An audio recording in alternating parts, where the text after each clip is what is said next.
Pourquoi croyez-vous que cet ours ne mange pas ce délicieux Big Mac? Vous croyez que c'est un hasard? Eh bien non, parce que l'intention n'y est pas. C'est le sujet de ce jour, chers éveillés, l'intention. Pour cela, j'aimerais vous conter l'histoire des frères McDonald et de leur entreprise.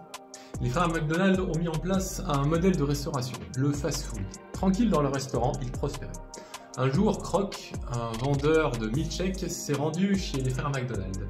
Et tout de suite, il a été charmé par l'idée des deux frères. Après réflexion, il a décidé de franchiser le concept, c'est-à-dire d'exporter leur concept à d'autres endroits. Et c'est comme ça que Croc, avec son ambition, a fait de McDonald's un empire. Alors quel est le lien avec l'ours et l'intention, le sujet de cette vidéo, me diriez-vous? Eh bien, l'ours montre qu'il n'est pas du tout attiré par la nourriture de McDonald's. Une des raisons, c'est que la nourriture de McDonald's est largement vue comme une nourriture non saine. De nombreuses personnes ont effectué des expériences à ce sujet.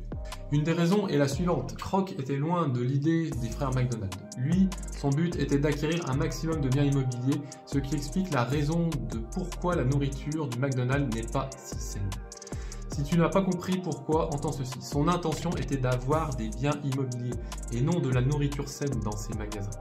Et en vertu de son intention, il a très bien réussi, puisqu'il est l'une des premières personnes à posséder le plus de biens dans le monde. Alors toi, dans tout cela, eh bien, observe que le résultat de tes actions dépend de ton intention. Si tu vas dans une voie de perdition, tu ne réussiras qu'à te perdre. Tout comme si tu vas dans une voie d'élévation, tu ne pourras que réussir. Alors, prêt à faire des choix qui t'élèvent?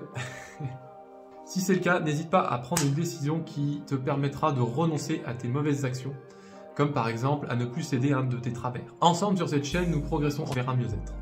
Alors moi, qui suis-je en quelques mots? Eh bien c'est simple, moi c'est Bouddha, je suis un éveillé, j'enseigne la voie qui mène à la félicité. Et je t'invite à prendre conscience un petit peu plus chaque jour de cette énergie qui est formidable, qui te permet d'être en paix et qui te permet d'apprécier la vie.